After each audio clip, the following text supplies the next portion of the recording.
په دې کې تاسو ټول د ده سره پوره شریک یې، څوک چې دا سړی فالو کوي او څوک چې دا سړی ګوري.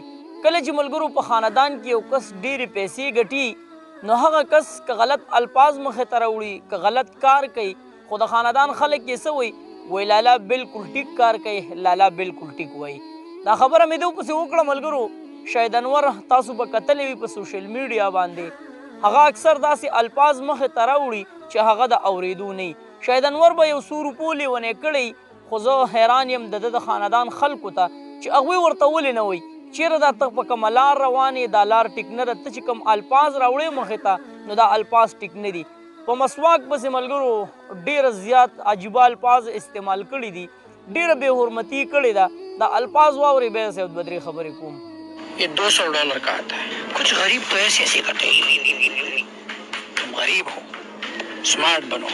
कुछ गरीब तो वो झाड़ू जो है झाड़ू उसका वो मार देते हैं. ये ब्रश लो $200 का है. دغه الفاظ تاسو واورېدل ملګرو، په $200 باندې یو برش اغوستی دی او وایي چې بس ما خو دنیا پته کړه او ما یو دومره غټ څیز واغستو. مسواک ته یې څه نسبت کړی دی د جارو، چې ډېر خلک په خوله کې جارو وهي. افسوس دا دی چې موږ مسلمانان یو خو موږ د حدیث نه هم مخ اړو. حدیث مبارک د الله جل شانه پیغمبر صلی الله علیه و آله وسلم فرمایي چې زما سره کله مسواک وي او زه 2 رکعاته نفل وکم نو هغه 2 رکعاته نفل چې کوم دي نو ماته د 90 د هغه رکعتونو نه زیات بهتر دي چې په کوم کې زما سره مسواک نه وي. د مسواک ډېر زیات اهمیت دي. حضور مبارک صلی الله علیه و آله وسلم مسواک له اهمیت ورکړی دی، خو شاید انور کم چې 200 روپو لیونی کړی دی ملګرو نو هغه مسواک ته څومره سپک نسبت کوي. بله ورځ یو کس را سره میلاو شو، ما ته وایي چېرې شاید انور ډېرې زیاتې سپینې خبرې کوي او زما ډېر زیات خوښ دی. افسوس خو دقه دی ملګرو، زه هغې خلکو ته وایم کومو چې دا فالو کړی دی، کوم چې دا ګوري، که چېرې دا ما او تا ونه کتو نو بیا به چېرې هم داسې الفاظ مخې ته را نه وړي. هغه کمنټس هم بند کړي په خپل ویډیو باندې، خو د هغې باوجود هم پښتانه دومره مجبوره دي چې هغه بیا ګوري. خیر دی که هغه کفري الفاظ مخې ته راوړي، خیر دی که د حضور مبارک صلی الله علیه و آله وسلم د حدیث نه مخ واړی، هغه خیر دی، خو موږ یې بیا هم ګورو. نو زه ورته عاجزانه ریکویسټ کوم چې دې سړي ته توجه مه ورکوئ. دا سړی دغه 200 روپو ډېر زیات لیونی کړی دی او ډېر عجیبه الفاظ مخې ته راوړي. د مسواک حوالې سره ډېر زیات احادیث راغلي دي.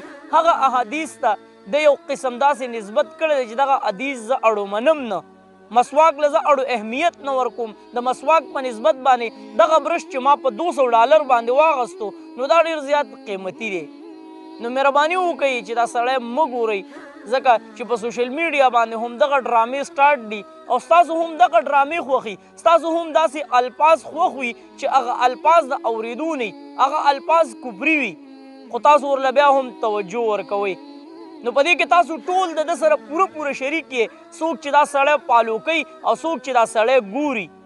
که چېرې تاسو دا ونه کتو او دا هم انفالو کو او مخې له درتلو او د ده پیج هم بلاک کو نو زه وایم انشاءالله العزیز چې بیا به داسې قسم کفري الفاظ هغه مخې ته را نه وړي. او د ده د کور مشرانو ته یو عاجزانه ریکویسټ کوم چې ټیک ده دا شاید انور دا به ډالرې ګټي، دا به پیسې ګټي، دا به لالا وي، خو دې لالا ته کم از کم د دین حوالې سره وینا پکار ده. چیرې د دین حوالې سره د اسلام حوالې سره داسې قسم الفاظ مخې ته مه راوړه چې ته به بل دین ته اوړې او ته به د دین نه وځې. تاسو څه وایئ دې باره کې کمنټس کې موږ سره خپله رایه لازمي شریک کړئ. چېرته مې الله مخاد آباد او خوشحاله ساته. اخر کې واس پاکستان زنده باد، مسلمان زنده باد، تل دې وي آباد دې وي زموږ وطن پاکستان دې وي، مسلمان دې وي. دل وي الله.